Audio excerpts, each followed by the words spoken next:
When just one flower blooms, spring awakens everywhere. Mother Earth laughs and delights through the flowers. Spring will come, and so will happiness.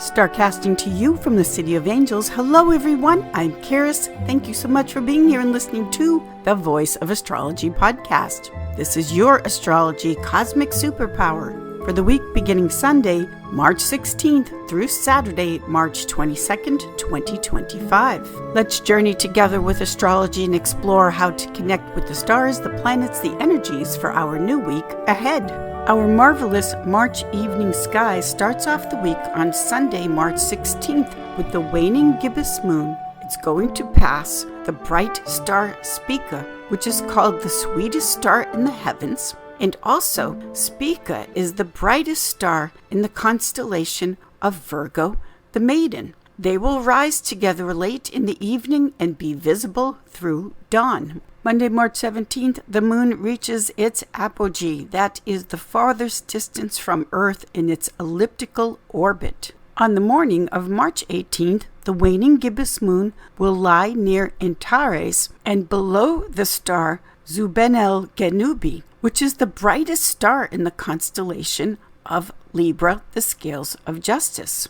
March 19th, the moon will be approaching the red star Antares. Antares is the heart of the constellation Scorpius, the Scorpion. You can catch them after midnight and before dawn. March 20th marks the spring equinox. This is the sun's crossing above the Earth's equator from south to north, bringing spring and summer to the northern hemisphere. The sun crosses the celestial equator, a line directly above the Earth's equator. The moment of the last quarter moon will be on March 22nd. It'll rise after midnight, your local time, and set around noon. Look for it high in the sky before dawn. Also on March 22nd, the last quarter moon will glide past the asterism of the teapot of Sagittarius the Archer in the morning sky. The 7 original planets first used in astrology, or the OGs as I call them, that you can see without aid of telescope or binoculars,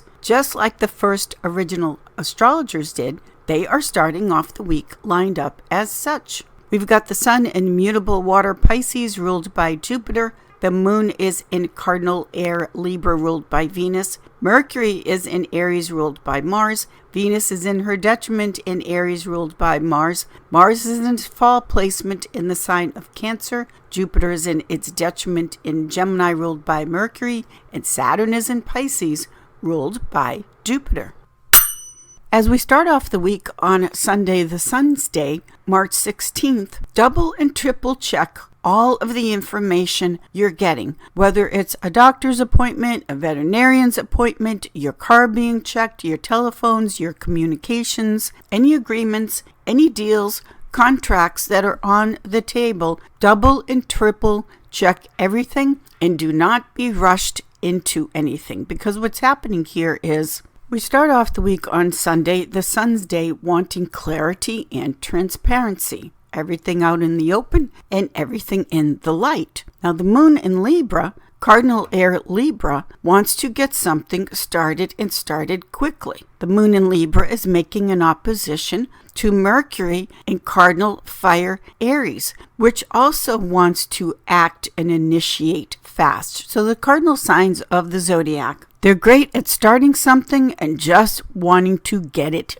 done. Aries and Libra are great at starting something quickly, but then moving on to the next thing and letting someone else do the cleanup job, the grunt work. The moon in Libra is feeling out of balance and wants information fast. This is what the moon needs. What is going to happen? I need to make a decision. And I feel with the moon that I need to make a decision very quickly. This opposition between the moon and Mercury, which is retrograde, this is a frustrating feeling of trying to be patient when you don't feel like taking your time and being patient.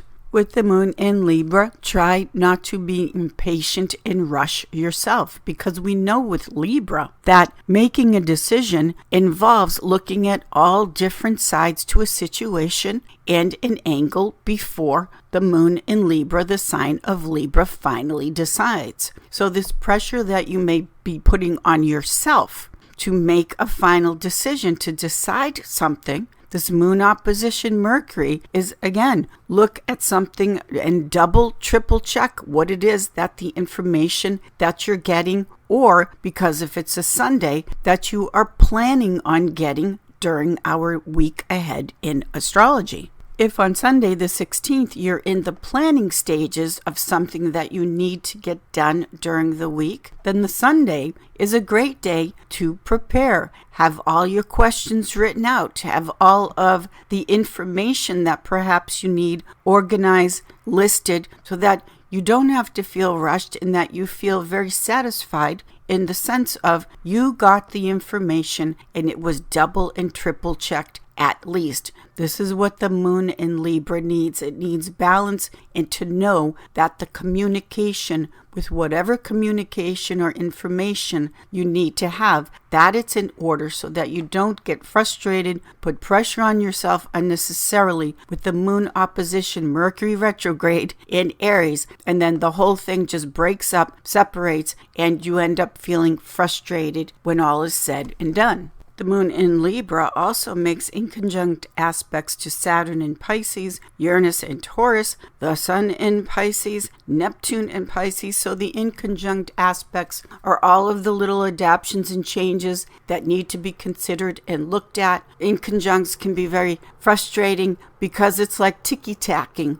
over all the little things. They seem to be little things, but they're necessary things to adapt and change and look at so that something which seems to be a little problem doesn't turn into a bigger problem. Monday, March 17th, the Moon's Day. Happy St. Patrick's Day to you all. Oh, how I love St. Patrick's Day, and oh, how I love the Irish. May your troubles be less, your blessings be more, and nothing but happiness come through your door. The moon falls into fixed water Scorpio ruled by Mars on this day, and with the moon in Scorpio, which is quite emotional in and of itself, the moon in Scorpio makes a square aspect to Pluto in fixed air Aquarius. Now the moon square Pluto, when those two planets are involved, this is an insatiable desire. This is a can't get enough aspect, the moon square Pluto. Know when to quit on this day emotionally, because the moon square Pluto is addictive, to say the least. Along with the moon making an inconjunct to Venus in Aries and Mercury in Aries. Aries ruled by Mars, as well as the sign of Scorpio. This again are aspects on this day where moods are shifting and changing by the second on this moon day, and it's also super sensitive in the sense that feelings can and will be hurt, which could lead to even more trouble if we're not aware of this and know when to stop and when to quit. But the moon in its fall placement of Scorpio, along with Venus and Mercury retrograde, this is one of those situations potentially that if you're not careful, someone trying to get back with you, back into your good graces, thinking that you're having a weak moment because it's a happy day, a celebratory day, St. Patrick's Day, and all that goes with it. Be very aware of not going back to a situation, and this is a love romantic situation, and not being talked into something that could have very undesirable consequences later on. Sometimes in life, there are different circumstances and different situations. We're trying to get back together, and trying to make it work out can actually be a very positive and productive thing. But with these planetary cosmic energies, the Venus and Mercury retrograde in Aries,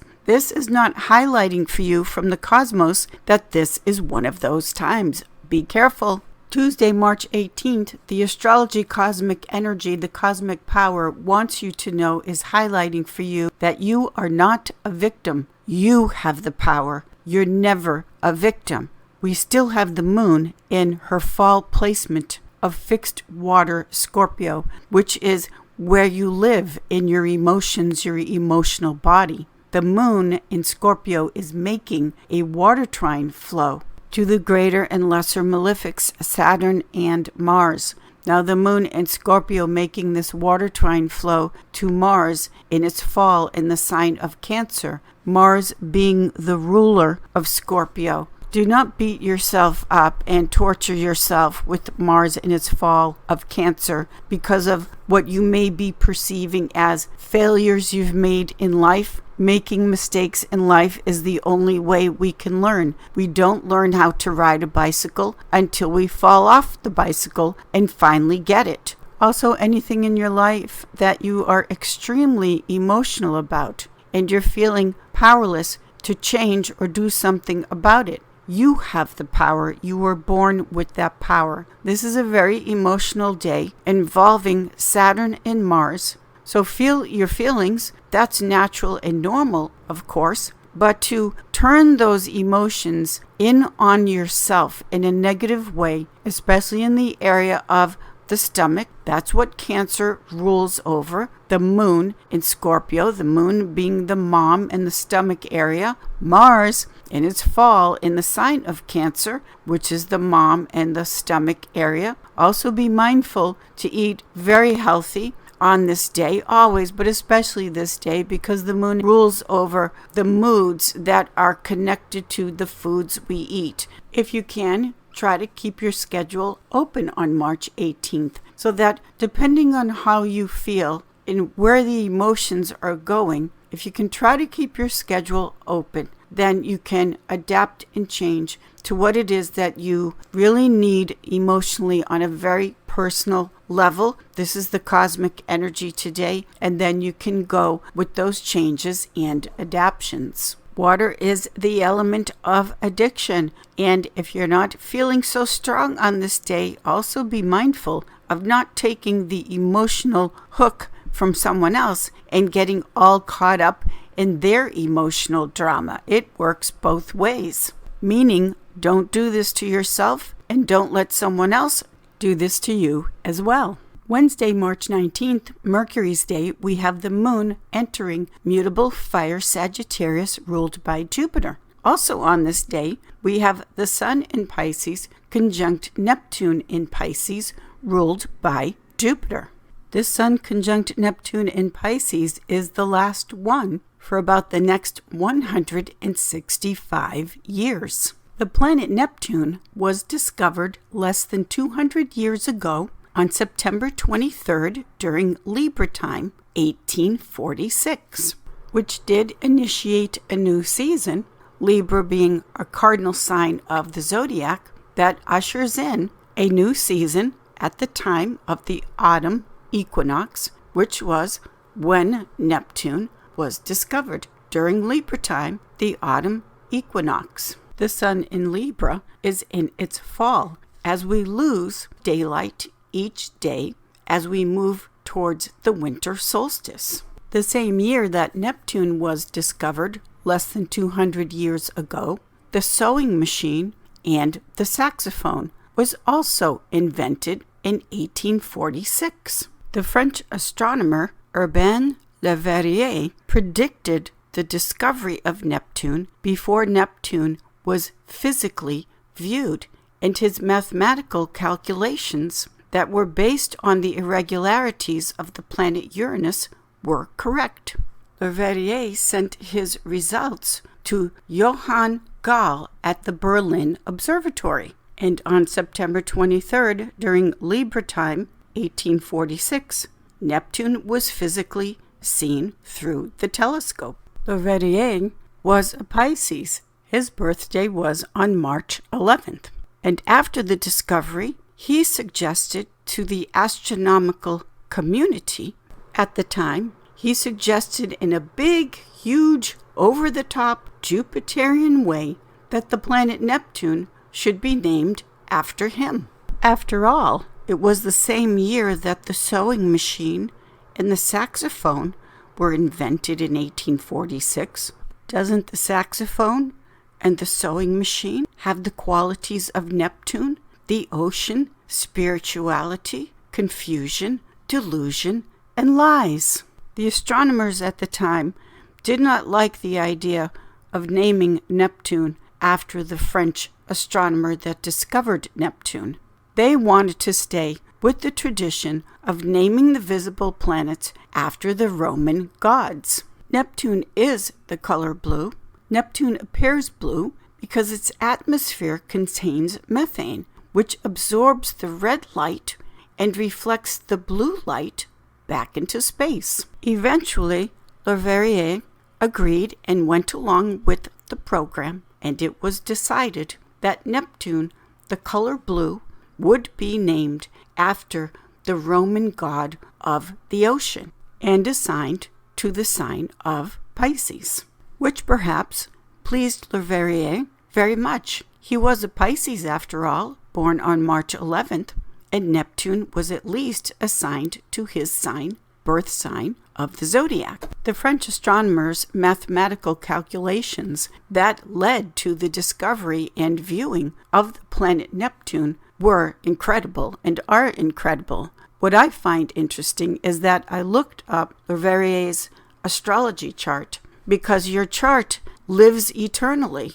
An event, a person, the chart goes on even after physical death. And what was interesting to me is that Leverrier was born with the North Node in Virgo, the South Node in Pisces. Today we have the North Node in Pisces, South Node in Virgo. So that nodal axis, or that nodal reversal axis, is a revival, perhaps, of the French astronomer that discovered Neptune. When you look at the astrology charts of people, celebrities, countries, that astrology chart continues on with the aspects. So as we now have this huge nodal shift, North Node in Pisces, the French astronomer that discovered Neptune had the North Node in Virgo, that nodal reversal. On this Mercury's Day, March 19th, we have the last Sun conjunct Neptune in Pisces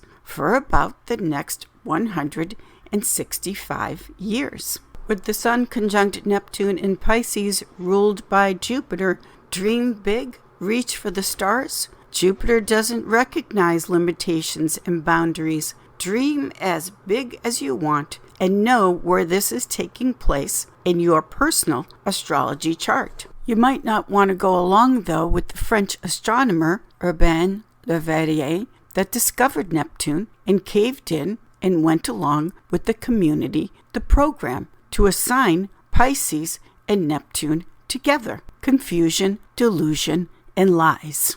Thursday, Jupiter's Day, we welcome the spring equinox and the sun's ingress into the sign of Aries.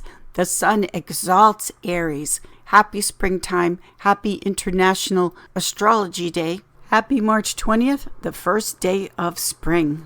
As we say goodbye to Pisces season for this year and look back and reflect, it really was too much, over the top, overwhelming, so much emotion, but also so much opportunity. During this cardinal fire sign season of Aries, this is the newborn baby springtime, fresh and new, confident, enthusiastic, enthos in spirit, as we say in Greek. This is the trailblazing new time where there's light and there's warmth coming in. And it is the time, the season, to let the past stay in the past and to trailblaze, create a new path in your life, that one you love, because Aries, the newborn baby, is all about the love, to give and receive love. No matter how many times a child, a baby, may have been disappointed, their innocence, their willingness to trust again, tries again, means that they always try and trust to love again. That is what the newborn baby is all about, the springtime season. April love. Love is fresh and new. So find what it is that you love if you've not found that, and then do that in the Aries way, which is bold, confident, true to your true authentic self. This is also Aries, the newborn baby, and take that action. Again, the cardinal signs of the zodiac, especially fire, they do something about how they feel and what it is that they want and what their dream is. Fire gets fired up and takes the action and moves forward. 0 degrees Aries is that zero beginning of the zodiacal wheel of life. 0 degrees Aries is like the big bang beginning of the cosmos and the universe. It is just a great force. It can be a great force for good in creation. It can also be a force for great destruction if not channeled and used wisely. Which cosmic power are you aligned with and using with this 0 degrees entry into a new season, springtime? Are you creating or are you destroying? To find and know that answer, all you have to do is look at the life around you. Your life, your relationships, all of it. What is the state of your life and your beingness? That will answer the question for yourself. Also know that if you are in a destructive phase, you have the power to change your life, change your world, change your universe, anytime you make that choice. Nature, and we as a part of nature, is always in the process of balancing, bringing things back into balance. So with the equinoxes, which are the balance of day and night, light and darkness, just know that wherever your life may be out of balance, you have that cosmic superpower to bring your life back into balance. You were born as a child of the cosmos to have, and you do have, that power within you. Friday, March 21st, Venus's day, we have the moon in mutable fire Sagittarius, ruled by Jupiter. The moon in Sagittarius has a great sense of fun and a great sense of humor. The moon in Sagittarius makes a lovely fire trine flow to Chiron, the wounded healer, in Aries, the newborn baby, with the sun now in the sign of Aries. This is the fire trine flow, the support of how you want to and do show and express your own unique, authentic light. Fire is light, it's illumination. Fire is the element of life itself. It's warm and life-giving. There is no life without light and without the fire element. Meaning, the element of fire is not just existing to live in a robotic way, where you are just going through the motions in a mechanical way. Fire is the element of you're happy to be alive. You're excited to face each new day. Your spirit and your enthusiasm is connected and aligned with everything that you do. This is the element of fire. If you've not been happy, if you've been worried, afraid, not enjoying your life, just remember the promise of astrology, which is springtime will be here again. Count on it. Happiness will be in your life again. Bet on it. Saturday, March 22nd, we now have the fourth quarter crossover point. This is fourth quarter to new moon. And I love this fourth quarter moon at 2 degrees Capricorn, because on this Saturday, Saturn's day, with the moon entering cardinal Earth Capricorn, another season to begin with the cardinal moon. The moon in her detriment in cardinal Earth Capricorn is taking a very common sense, feet on the ground, look at realistic assessment of, are you getting your needs met? It always goes back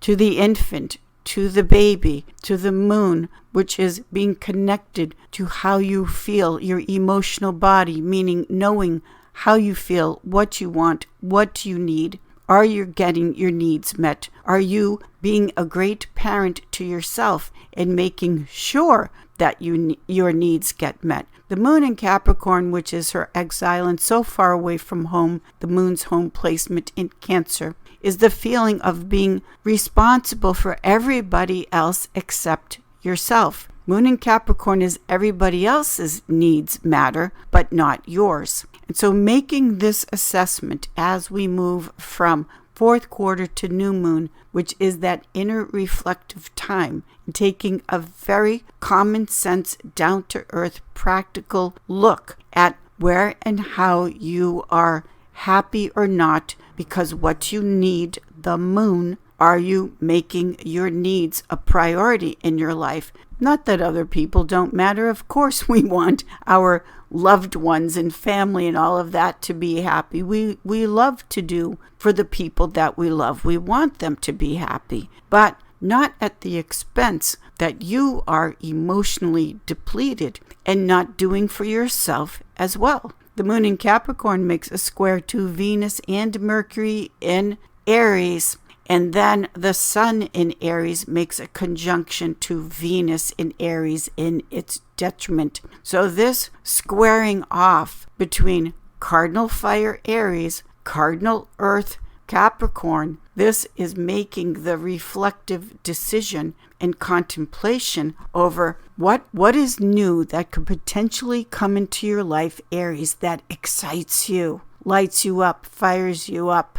And what would the Capricorn moon and these square aspects have walled you in? They've now become a prison that can make you feel very lonely and separated and walled off from what and who you love. A newborn baby, Aries, doesn't have any wall or boundary. The newborn baby, Aries, is just open to the world and people around them. So the question of what has walled you off and is now keeping you lonely and disconnected, as opposed to the springtime, the sun exalted in Aries. What is it? If you were to think about this, give yourself a little bit of time to contemplate and feel. The moon feels. It's instinctual. It's not so much the analyzation of the mind as your feelings.